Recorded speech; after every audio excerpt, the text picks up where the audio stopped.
Bonjour, aujourd'hui on va parler du DALF C2.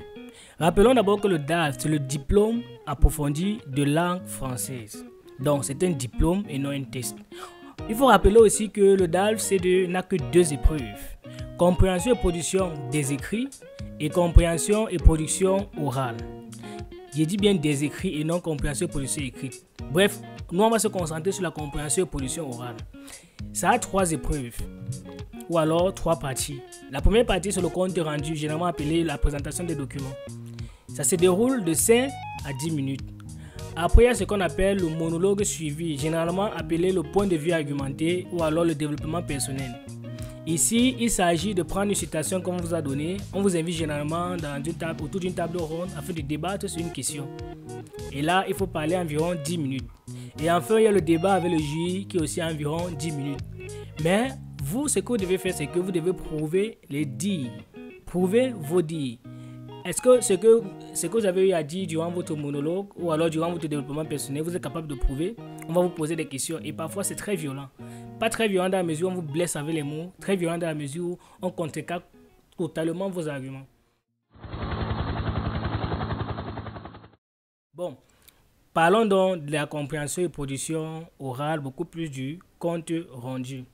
Voilà. Le compte rendu, comme toute épreuve, comme tout sujet, ça a une introduction, un développement et une conclusion. Je précise bien. Mais dans cette vidéo, ce que je vais vous donner, ce sont les éléments qui doivent figurer dans l'introduction. On va prendre des exemples ainsi et puis on va faire un exemple entier d'introduction. Voilà.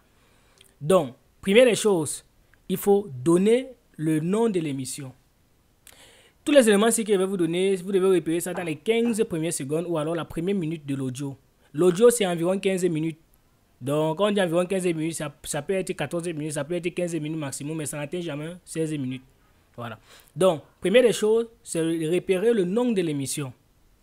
Le nom de l'émission, je vais vous donner un exemple, 8 milliards de voisins de RFI. Là, c'est l'émission où j'ai l'habitude de participer, où je suis généralement invité.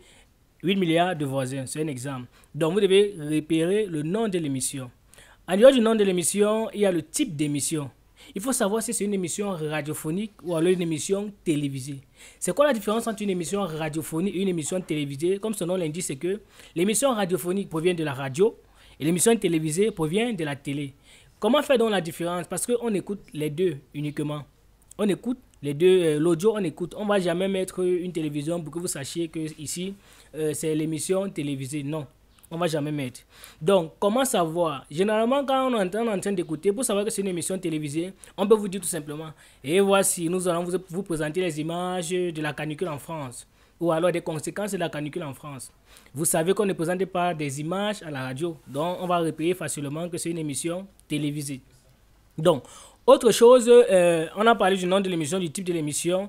Maintenant, il faut mentionner le prétexte. C'est quoi le prétexte? C'est la raison pour laquelle l'émission a été produite. Certainement, c'est parce que c'est la campagne présidentielle en France ou alors certainement c'est à cause de la publication d'un livre. Parce que généralement, on fait l'émission en fonction de la publication d'un livre. Voilà. Ou alors, on peut faire ça parce que la COVID-19 est en train de battre son plein. Mais il y aura toujours un exemple. Il y aura toujours une raison pour laquelle on produit telle ou telle émission. Voilà. En dehors de ceci, il faut mettre le thème. Le thème, c'est différent du domaine. Le thème ici, c'est de quoi parle concrètement le sujet. C'est de quoi parle concrètement le sujet quand je parle du thème. Donc, je conseille généralement de donner le thème de façon détaillée. Vous voyez? De façon détaillée. Je peux dire par exemple, je prends mon cas par exemple, quand je passe à l'émission, comme j'ai écrit un livre qui s'appelle 24 friend zone, ça se déroule en une journée. Donc, on m'invite pour parler de la friend zone. Donc, j'ai dit, cette émission fait un tour d'horizon sur ce qu'est la friend zone, la façon dont elle est perçue par les Camerounais, ses conséquences et la manière d'y remédier. Vous voyez comment je donne mon thème. Donc, je ne donne pas en un seul bloc ou alors en un seul mot. J'ai parlé aussi du domaine. Le domaine, c'est quoi le domaine? C'est un peu comme le thème général. Ça peut être la culture, ça peut être là, dans le champ sur lequel s'inspire, ou alors le champ sur lequel s'inspire l'audio, ou alors où on peut retrouver facilement l'audio. Ça peut être la culture. Comme par exemple, si il n'y a pas de la friend zone, ça rentre dans le champ de la culture. Ça peut être la culture, ça peut être la littérature, ça peut être l'art, ça peut être, au fait, une panoplie d'autres choses. Ça dépend de vous, vous devez détecter cela. Voilà. Vous devez aussi mettre le nom des intervenants et leur fonction. Le nom des intervenants et leurs fonctions, ce sont les panélistes. Ceux qu'on a invités et qui parlent dans l'audio, y compris le journaliste ou la journaliste. Donc, je peux prendre mon cas, Dylan Sadio, vous donnez le nom et la fonction. Dylan Sadio, écrivain, formateur, etc. Luc Dufouchon, par exemple, qui lui, pour sa part, il est critique littéraire et géographe. Et Emmanuel Bassit, qui pour sa part est journaliste. Voilà, journaliste et joue le rôle de journaliste. Voilà. Donc voilà, ça, on a dit le nom de l'émission, le type d'émission, la raison pour laquelle l'émission a été produite, le prétexte, le domaine, le thème, les panélistes et les fonctions. Et maintenant, il faut donner la chaîne, le pays qui abrite l'émission. Il faut savoir, il faut qu'on sache si c'est une émission française ou alors si c'est une émission suisse. Je m'arrête là pour faire la différence entre les deux. Les Suisses ont une façon de parler qui est différente de la façon de parler des Français. Les Suisses parlent beaucoup plus en utilisant l'écriture inclusive. L'écriture inclusive ici, c'est le féminin des mots. Par exemple, auteur, féminin de auteur, c'est auteur, autrice. Le féminin de docteur, c'est doctoresse. Eux aussi ils ont leur façon de parler qui est complètement liée, comme les Belges, à leur langage. Donc la façon de compter est différente. Par exemple, au lieu de dire 1995, ils disent 1995. Au lieu de dire 1977, ils disent 1977. Vous voyez, donc pendant l'émission, vous pouvez détecter la personnalité ou alors le pays, la nationalité de tout un chacun. On peut vous donner des émissions françaises ou alors des émissions suisses. Vous voyez, donc il faudra vraiment être attentif ou attentive. Et je rappelle encore que généralement, on vous donne plutôt les émissions françaises, pas les émissions suisses. Mais on peut inviter un Suisse dans l'émission. Voilà. Donc voilà un peu les éléments que doit contenir le compte rendu. J'ai dit le nom de l'émission, le type de l'émission, la chaîne où a été produite l'émission, c'est-à-dire la chaîne qui abrite l'émission. On a donné, voilà, la chaîne de l'émission. Je n'ai pas eu à mentionner cela. Ici, 8 milliards de voisins, ça vient de RFI. Et je dis, il faut faire attention. Pourquoi? Parce que si on n'a pas donné un élément, il ne faut pas mettre, même si vous en connaissez. C'est très important. Moi, par exemple, quand je composais le DAF C2, on m'a donné une émission française, c'est-à-dire c'était 8 milliards de voisins, mais à cette époque c'était plutôt 7 milliards de voisins. Donc ça venait de RFI. Puisque je connais que ça provenait de RFI, puisque j'y passe généralement, puisque je connais le présentateur ou la présentatrice, mais on n'a pas eu à mentionner pendant l'émission, je ne mentionne pas. Je peux mentionner son nom uniquement au monologue. Il faudra bien prêter attention à tous ces détails. Mentionner le nom uniquement au monologue ou alors au développement personnel, je vais dire, ou alors au point de vue argumenté, comme on le dit souvent.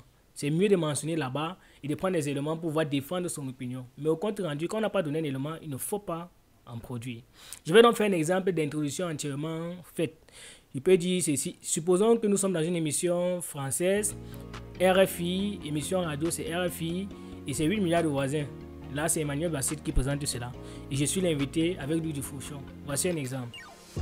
Exemple d'introduction. L'extrait sonore écouté est une émission radiophonique française tirée de RFI et intitulée 8 milliards de voisins. Cette dernière s'inscrit sur le prisme de la culture et a été produite en raison de la publication de 24 heures Friendzone de Dylan Sadio. Cette dernière fait un tour d'horizon sur ce qu'est la Friendzone, sur la façon dont elle est perçue par les Camerounais, ses conséquences et la manière d'y remédier. Du coup, la pertinence du thème oblige 3 panélistes de différents domaines de prédilection à répondre à l'appel. Entre autres, Dylan Sadio qui est écrivain, formateur, intervenant RFI, etc. Luc Dufouchon qui est critique littéraire et géographe. Et enfin, Emmanuel Bassit dans le rôle de la journaliste. Voilà comment j'ai eu à finir mon introduction. Vous avez vu, j'ai mis, c'est pratiquement 8 éléments, je pense bien, à moins que je me trompe. Mettez tous ces éléments. Ce qu'on n'a pas eu à donner, vous pouvez dire, supposons qu'on n'a pas donné le nom de la journaliste, vous pouvez dire, par exemple, 3 panélistes, ça invite donc, la pertinence du thème oblige 3 panélistes à répondre à l'appel. Entre autres, Luc Dufouchon, Dylan Sadio et la journaliste dont le nom n'a malheureusement pas été présenté. Vous voyez, ça dépend de si on a présenté ou si on n'a pas eu à présenter le nom de la personne. Donc voilà les éléments à prendre en compte. Maintenant qu'on a fini l'introduction, comment commencer le développement? Vous pouvez dire tout simplement, tout comme à l'accoutumée, c'est le journaliste ou alors c'est la journaliste qui ouvre le débat en faisant un bref résumé de la situation ou alors en plantant le décor de la situation avant de donner la parole à tel. Question de lui demander si. Donc, La prochaine vidéo, ce qu'on va faire, c'est qu'on va donner les techniques pour pouvoir faire un compte rendu propre. Mais cette introduction que je vous ai donnée, ça passe partout. À l'examen, il faut seulement prendre les éléments qui sortent et mettre dans votre développement. Donc, prenez tous ces éléments que j'ai mentionnés, vous changez juste les entrées. Ici, c'est pas, par exemple, si c'est une émission de France Culture, vous enlevez RFI, vous mettez France Culture. Si c'est le nom de l'émission, c'est les matins de France Culture, vous enlevez ou vous mettez les matins de France Culture, etc. Dans la prochaine vidéo, on va montrer les techniques pour pouvoir mieux faire, mieux repérer, mieux noter ou alors mieux relever les éléments dont on entend dans l'audio. N'oubliez pas de vous abonner, n'oubliez pas de partager et surtout de liker.